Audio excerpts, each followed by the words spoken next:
Hey y'all, it's Brody, and today I'm here to talk about how I rate books. Recently, I watched a really interesting video from my friend Sam from Thoughts on Tomes. I will leave it upstairs and downstairs for you to go check out.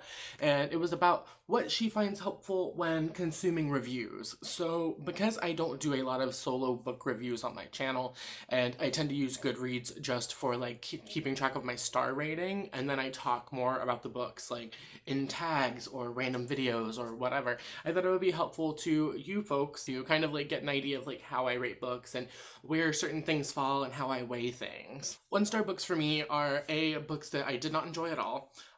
Books that have like caricatures rather than characters where like they're very underdeveloped. The last book in a series, if it does not hold up to the standard that the rest of the series did, I will one star it so fast. And maybe that's not fair because I think, every book should be rated on its own. But if it's like the end of a series, I feel like it has to really hold up and make a punch. So I find a lot of the final books in series that I do read, whenever I do read them, because I don't read series all the way through that often, usually get one or two stars. They're kind of rated low. So The Silent Patient by Alex Michaelides, I had a full video review planned going up for this, and then I was too mad to talk about this book because of how disappointed I was. I was very let down. Should I talk about plot? No. Problems in this book and why it got such a low rating were probably because BookTube and BookTwitter and Bookstagram had hyped it up so much. It won a Goodreads Choice Award. Everyone was raving about this book, and it disappointed me a lot.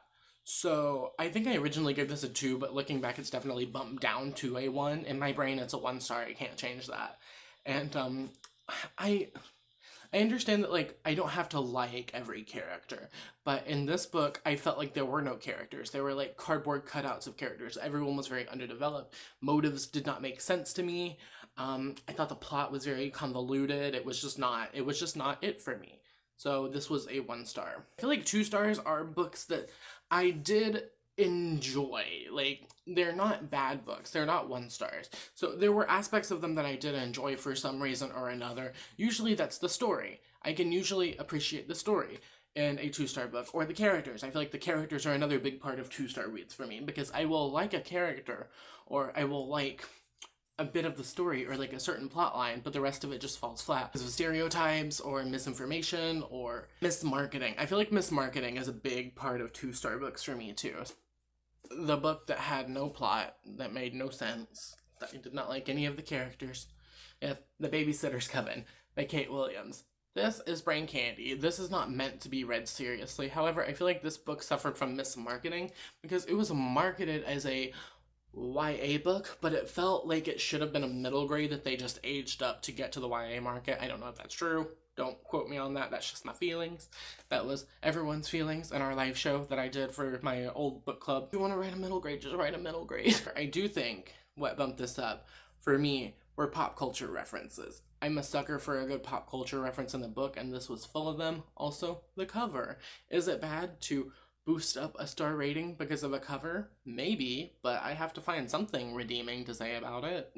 With 3 star books for me, it's a little bit tricky because like they're not great, but they're not bad. They're kind of just average, middle of the road, which is what a 3 star review should be. I pick up 3 star books usually because they have my favorite tropes in them. I feel like if I see something with a trope that I like, I will gravitate toward it. I will read it and then be like, oh, this wasn't the best execution of this because this 5 star book that I love that had this thing in it did it a lot better. And then I have to start wondering, do I actually like the trope, or is it just because I like the 5 star book? I don't know that I have ever in depth talked about this on my channel. I read it last year. That is Ken's by Raziel Reed. I think I read this during my hiatus actually last year. Basically, this is gay boys Heather's retelling. That should be enough for me to 5 star it. That's why I picked it up. It is a gay retelling of Heather's. I enjoyed the over-exaggeration of like plastic surgery and societal commentary on beauty standards for gay men. But there was just something about it that didn't have the same charm as Heather's. And I think I was looking for something that had the same charm as Heather's, so I feel like retellings are also often 3 stars for me because I'm looking for something that captures the core essence and the mood of the original, and retellings I find often follow the same plot and the same structure, but because they want to do something different with it, obviously, it doesn't capture the same vibes. So I feel like that was my problem with this. So for me, 4 stars are usually sequel books. So not like the first book or the last book, but like second, third, fourth, whatever.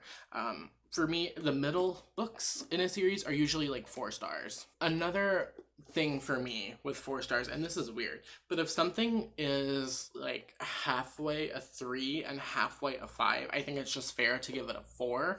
So I have an example of that. And then I think 4-star books are great. 4-star books are almost perfect. I think there's just some kind of something missing for me. Whether that could be, oh, I wish this would have been done differently with this trope, or I wish you would have included this, or I wish you would have done the writing style a little bit differently, or the pacing, or whatever. The pacing is a big part of 4-star books for me. And then talking about a book that was equally divided between a 3 and a 5, that is going to be Pet by a Quick AMSE. I read this for the reading rush. I ended up not posting my vlog because, you know, issues. But I said in my vlog when I was doing my little mini review that this book is very clearly, I can split into 2 sections. Like, there's not a part 1 and a part 2, but there's around 200 pages. For me, the first 100 pages, the entire time I was reading it, I was like, oh, this is a standard 3-star. The pacing was a little slow for me. I really like the writing, though, so they kind of balance each other out. I like the characters. And then the second half of this book really picked up, and I really enjoyed it, and I really kind of fell for this book. I feel like it took me 100 pages to fall for it. So I feel like the first half being a 3, the second half being a 5, that's a good, like, I can give it a 4. For me, 5-star books are not perfect. I feel like that's a common misconception, is that 5-star books are perfect books. For me, I don't really believe there's such a thing as a perfect book. I've never read a book where the writing and the pacing and the characters and, you know, all of it, I've never read a book that felt like a 100% perfect story. So for me, 5 stars are not 100%. For me, 5 stars are like the 90 to 99%. I'm just gonna show you some of my favorite 5-star books, because I don't know how to explain what a 5-star book is. It's a weird feeling of holy shit. So first off, we have Forest of a Thousand Lanterns by Julie C. Dow. Fun fact, Sam, because Sam inspired me to do this video. I bought this from Sam at my first BookNet Fest, so hey girl. Why this book was a step above others for me, I feel like because it is a villain origin story, and I love me a good, well-developed villain, so being able to get inside someone's head as they will do whatever it takes to get what they want, I loved it. I loved Shifeng and her journey to darkness and power. I thought it was beautifully done. Haha, you knew this was coming. I have Wilder Girls by Rory Power. Are you surprised? Probably not. I did do a full review video of this on my channel last year when I read it, but I kind of want to reread it and see how it holds with my review, because I feel like my thoughts have changed a lot on this book. I love like poison and disease and stuff like that in my fiction. I don't know why. I can't explain it. I also love girls being messy and realistic, because girls are not given that same privilege that boys are to be messy and chaotic. Girls are expected to be like perfect and poised, and you have to be like, you know, this, and you can't be this. And with Wilder Girls, all of the girls are very much like this. The writing in here was beautiful. The atmosphere is beautiful. I could talk all day about why I love Wilder Girls, but I think what really amped it up to a 5-star for me was the tone and the mood. This book reads to me like a modern day fairy tale, and I could talk for hours about why I love Wilder Girls. But yeah, this is my favorite book of all time, so 5 stars.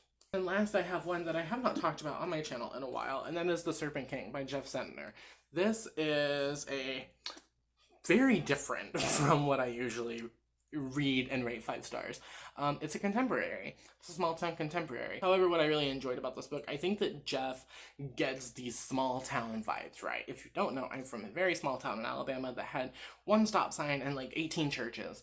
And that's the vibes I get reading Jeff Sentner's books, is that he knows what that's like, and he knows how to tap into that everyone knows everyone's sensation, and what it's like to constantly be known as one thing and wanting to break out of that. And I think because they related so hard to that theme in this book, as well as themes of religion, because religion is present in this, with the main character's father being a preacher who is like scandalous. I feel like this is the town I grew up in, and returning to Jeff Zentner books feels like returning home for me. Okay, so I somehow have a half hour of footage now. This is gonna be fun to edit down. Alright, that's all I have for you guys today. If you enjoyed this video, please give it a thumbs up and subscribe because I'm almost to 2K and I would really appreciate you helping me get there. If you're one of the 56% of people who watch my videos who aren't subscribed, what are you doing? I know this is kind of a basic video theme, but I feel like people were doing this a lot, like back in the OG booktuber days, and I was not an OG booktuber. I feel like my rating scale is something that's very important to have on my channel. So, if you watched it, thank you. I appreciate it. My comment question today is one that I wanted to talk about in the video, but I couldn't fit in, and that is, how do you scale your books up or down? Editing Brody here. It's currently almost 1 a.m. I did not realize that the footage had cut off, so I'm going to do my outro right here. Let me know how you scale your books up or down. I don't do decimal points. Let me know if you do, how you decide what goes up or what goes down. If you don't want to answer the comment question, you don't have time, or you don't have the spoons, just leave me an emoji, preferably a yellow heart, because those are my favorite. Alright, I hope you have a wonderful, whatever it is, wherever you are. I will see you next time with another video. Thank you for watching. Okay, cool. Bye. Now I have to finish editing this video. Okay, good night, good morning, good whatever.